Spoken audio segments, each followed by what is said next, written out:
Hello दोस्तों, आप सभी का स्वागत है मेरे इस यूट्यूब चैनल फ्री शिक्षा छत्तीसगढ़ में। ठीक है, जैसा कि आप लोगों को पता है कि हम लोग दर्शन शास्त्र की वीडियो श्रृंखला स्टार्ट किए हैं, जिसमें हम लोगों ने 2 वीडियो ऑलरेडी अपलोड कर चुके हैं जो बहुत बेसिक है। ठीक है, अगर आप लोगों ने वो वीडियो नहीं देखा है तो उसको देख लीजिएगा। ठीक है, तो आज हम लोग दर्शन शास्त्र में देखेंगे वेद के बारे में। वेद के संबंध में क्या क्या इंपॉर्टेंट फैक्ट है, वेद और रीत। ठीक है, वेद और रीत के संबंध में हम लोग देखेंगे क्या क्या इंपॉर्टेंट फैक्ट। और मैं आप लोगों को बताना चाहूँगा, ये जो वीडियो श्रृंखला बन रही है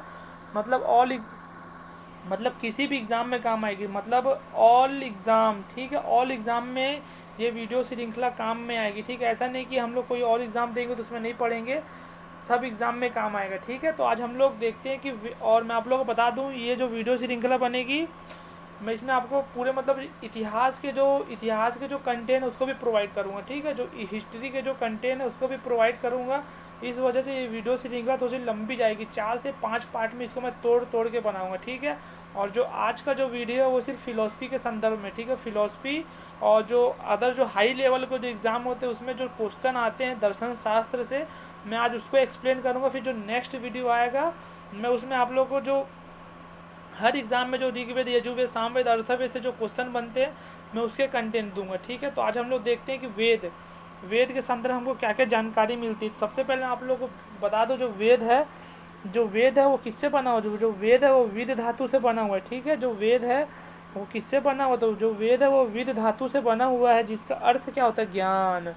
वेद का अर्थ क्या होता है, ज्ञान। ठीक है, वेद का अर्थ ज्ञान होता है। ठीक है, जो वेद है वो एक पीढ़ी से दूसरी पीढ़ी में मौखिक रूप से स्थानांतरित, मतलब एक पीढ़ी के लोग दूसरे पीढ़ी के लोगों को बोलकर, सुनाकर, मतलब ज्ञान का आदान प्रदान कर रहे हैं। इसलिए अपन इसको क्या बोलते हैं, श्रुति के रूप में भी जानते हैं। ठीक है, श्रुति के रूप में भी जानते हैं। ठीक है, और जो वेद के जो है, वेद के 4 प्रकार है। कितने वेद के 4 टाइप है। कौन कौन से वेद है, ऋग्वेद,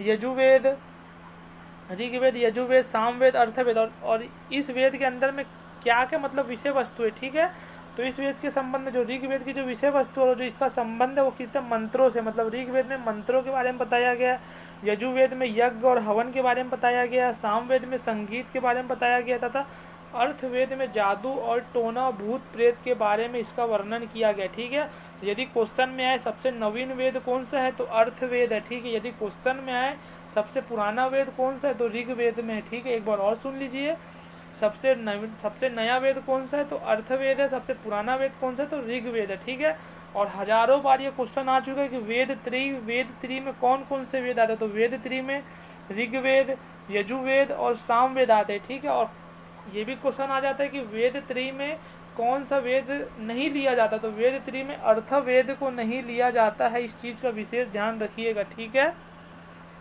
वेद त्री में अर्थवेद को नहीं लिया जाता है। ठीक है, और जैसे ये त्री है। ठीक है, त्री मतलब क्या होता है, 3, मतलब जो 3 विषय वस्तु को, जब 3 मूलभूत तत्वों का जब एक कॉम्बिनेशन बनता है उसको अपन त्री बोलते हैं। ठीक है, तो दर्शन शास्त्र के संबंध में वेद त्री के अलावा भी 2-3 मतलब ऐसे त्री हैं जो एग्ज़ाम की दृष्टि से बहुत ही ज़्यादा महत्वपूर्ण। हम लोग देखते हैं कि और कौन कौन से त्री के बारे में हमको जानकारी मिलती है और जो हमारे एग्ज़ाम की दृष्टि से बहुत ही इंपॉर्टेंट हो सकती है। ठीक है, तो इसमें सबसे फिर आता है ऋण त्री।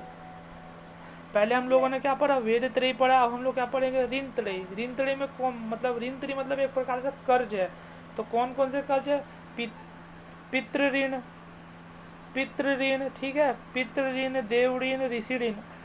अब मैं इसका आपको एक्सप्लेन करता हूँ कि इसमें क्या था। प्रत्येक व्यक्ति को 3 ऋण से छुटकारा पाना होता है। ठीक है, जब वैदिक सभ्यता थी उसमें व्यक्ति को 3 ऋण से छुटकारा पाना पड़ता था। तो इन 3 ऋणों के छुटकारे से ही जीवन को सफल माना जाता था। ठीक है, तो पितृ ऋण में क्या था, अगर आपने संतान उत्पन्न कर दिया तो आप इस ऋण से मुक्त हो जाते हैं। ठीक है, और देव ऋण में क्या है, मतलब देवताओं के प्रति धार्मिक अनुष्ठान एवं यज्ञ करके इस ऋण को चुकाया जाता था। ठीक है, और ऋषि ऋण क्या था, मतलब अपने पुत्र को शिक्षित करके, मतलब ज्ञान का आदान प्रदान करके ही आप मतलब ऋषि के ऋण को चुका सकते थे। ठीक है, अब देखते हैं प्रस्थान त्रयी का मतलब क्या होता है, प्रस्थान त्रयी भारतीय दर्शन में 3 आधारभूत तत्व जिसमें संपूर्ण भारतीय दर्शन का मूल तत्व स्थित, उसे प्रस्थान त्रयी कहते हैं। ठीक है, और मैं आप लोग बता दूं ये CGPSC 2020 के मेंस का क्वेश्चन है। ठीक है, 2020 में ये क्वेश्चन आया था, प्रस्थान त्रयी।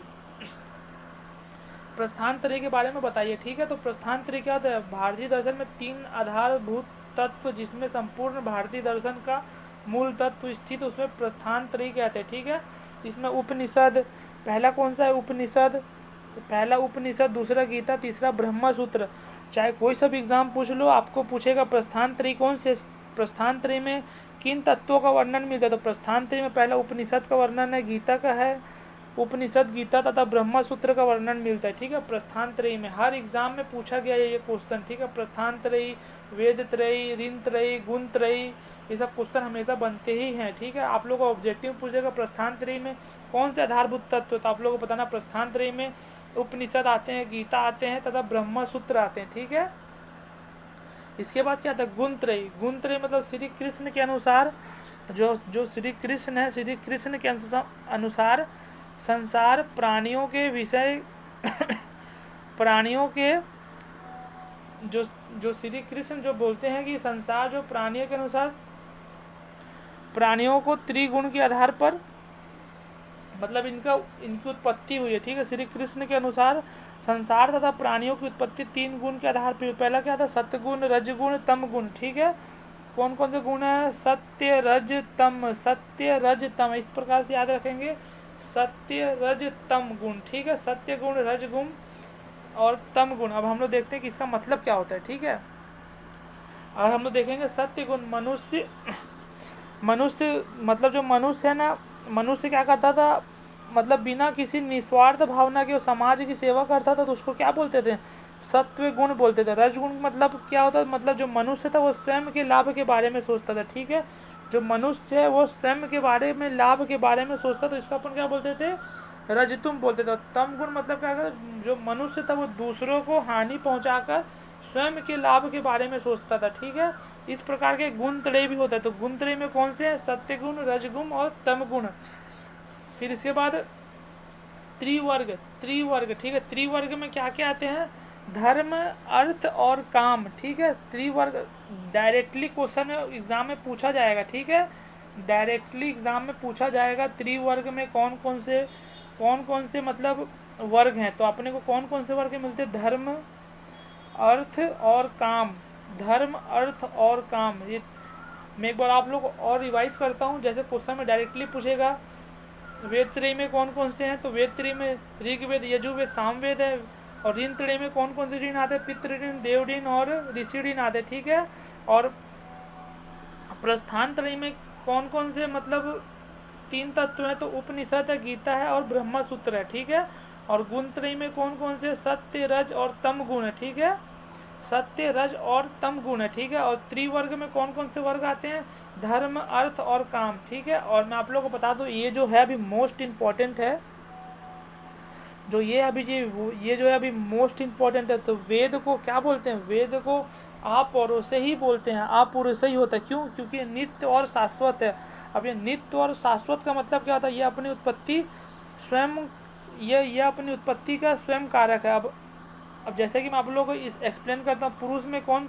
एक तो देव पुरुष आते हैं, ठीक है। पुरुष जो पुरुष है वो साधारण है, ठीक है। पुरुष जो साधारण पुरुष, और एक तो देव पुरुष, ठीक है। देव पुरुष, ठीक है। और जैसे कि आप लोगों को पता है कि इसमें आ लगा हुआ है, ठीक है। आ का प्रत्यय लगा मतलब नहीं, तो इसका मतलब क्या होता है? यह जो वेद है ना ये मतलब इंसान, मतलब यह न ये किसी पुरुष के द्वारा लिखा गया है, न किसी देवता के द्वारा लिखा गया है। नित्य और शाश्वत है, ठीक है। जो वेद है वो अपौरुषेय है और ये नित्य और शाश्वत है, मतलब ये अपनी उत्पत्ति के स्वयं कारक हैं। यदि क्वेश्चन में आया कि वेदों के संकलनकर्ता कौन है, तो यदि क्वेश्चन में आया कि वेदों के संकलनकर्ता कौन है, तो वेद व्यास, ठीक है। तो वेद व्यास इसके संकलन करता। तो और जो वेद है इसकी विषय वस्तु क्या है? तो वेद की जो विषय वस्तु, इसमें पशु बलि की प्रधानता है, ठीक है। जो वेद है इसमें पशु बलि की प्रधानता है तथा कर्म कांड की प्रधानता है। फिर और तीसरा क्या है? प्रवृत्ति मार्ग। प्रवृत्ति मार्ग का मतलब क्या? देवताओं से आग्रह करके, वरदान प्राप्त करके अपने जीवन को सुख समृद्धि से जीना, ठीक है। और चौथा क्या है? प्रेरस। प्रेरस मतलब क्या है ना? प्रिय तथा इच्छित वस्तु को मतलब जो हमको जो प्रिय है और जो इच्छित वस्तु को कैसे प्राप्त करना, इस सब की भी जानकारी हमको वेद से मिलती है, ठीक है। और जो वेद है ये क्या? आशावादी। जब हम आशावादी का मतलब ये होता है, आशावादी का मतलब ये होता है, जो आशावादी का मतलब क्या, आशावादी का मतलब होता है कि जब हमको प्रिय तथा इच्छित वस्तु मिल जाएगी तो हम खुश हो जाएंगे, आशा से हमारा जीवन परिपूर्ण हो जाएगा, इसलिए अपन वेद को क्या बोलते हैं, आशावादी बोलते हैं, ठीक है। और वेद में कुछ देवताओं का भी वर्णन मिला, तो हम लोग उस देवताओं के बारे में देखते हैं कि क्या क्या इंपॉर्टेंट फैक्ट के बारे में हमको देवता के बारे में जानकारी मिलता है। सबसे पहले हम लोग ये देखते हैं कि देवता का मतलब क्या होता है, ठीक है। देवता का मतलब क्या होता है, देवता यह जो है दिव्य धातु से बना हुआ है, ठीक है। जो देवता वर्ड है ये दिव्य धातु से बना हुआ है, ठीक है, जिसका अर्थ होता है चमकना, जो अपने ज्ञान रूपी प्रकाश से संसार को चमकाता है तथा दूसरों को भी चमकाता है, उसको देवता बोलते हैं, ठीक है। और जैसे वेद में अपने को 3 देवता के बारे में वर्णन मिलता है, वेद में अपने को 3 देवताओं के बारे में जानकारी मिलती है, ठीक है। तो क्या था, पहले पृथ्वी के देवता, फिर अंतरिक्ष के देवता, फिर आकाश या घू के देवता। तो पृथ्वी के देवता किसको बोलेगा, पृथ्वी के देवता अग्नि को मानते हैं, ठीक है। जो पृथ्वी के जो देवता हैं वो किसको बोला गया, अग्नि को बोला गया। जो अंतरिक्ष के देवता है वो इंद्र को बोला गया। जो आकाश के देवता है वो धू या वरुण को बोला गया, ठीक है। फिर इसके बाद हम लोग ये देखते हैं कि वेद में ऋत की अवधारणाएं, वेद में ऋत की अवधारणाएं, ठीक है। वेद में ऋत की अवधारणाएं, वेद में ऋत की अवधारणा। तो ये जो रहेगा वेद में जो ऋत की अवधारणा है, ये हम लोग नेक्स्ट वीडियो में पढ़ेंगे, ठीक है, कल के वीडियो में पढ़ेंगे। Okay, thank you. और मैं आप लोग को बता दूं ये जो मतलब जो वीडियो रहेगा पूरा इंडिया के मतलब कंटेंट भी कवर किया जाएगा, इंडियन हिस्ट्री के। तो वीडियो को मैं तोड़ के बनाऊंगा और बहुत अच्छे तरीके से समझाऊंगा आप लोगों को, फिर इधर उधर भागने की जरूरत नहीं पड़ेगी। एक बार हम लोग रिवाइज कर लेते हैं कि रिवाइज में क्या क्या आता है। वेद त्रय में क्या आता है, ऋग्वेद, यजुर्वेद, सामवेद, ठीक है। त्रि ऋण मतलब ऋण त्रय में क्या आता है, पितृ ऋण, देव ऋण और ऋषि ऋण। और प्रधान त्रय में क्या आता है, उपनिषद, गीता, ब्रह्मसूत्र। और गुण त्रय में क्या आता है, सत्व, रज और तम गुण। और त्रिवर्ग में क्या आता है, त्रिवर्ग में धर्म, अर्थ और काम, ठीक है। ये डायरेक्टली ऑब्जेक्टिव क्वेश्चन है, ठीक है। ये जो मैं आपको बताया हूँ, जो आज का जो वीडियो डायरेक्टली ऑब्जेक्टिव क्वेश्चन है, ठीक है। किसी भी हाई लेवल के एग्ज़ाम में पूछे जा सकते हैं, ठीक है। और बहुत ही मेहनत करने के बाद ये वीडियो सीरीज़ बनता है, तो इसको एक लाइक ज़रूर करिएगा। अगर पसंद आएगा तो मैं आपको आगे का वीडियो बहुत जल्द से जल्द प्रोवाइड कर दूंगा, ठीक है। धन्यवाद वीडियो देखने के लिए, थैंक यू।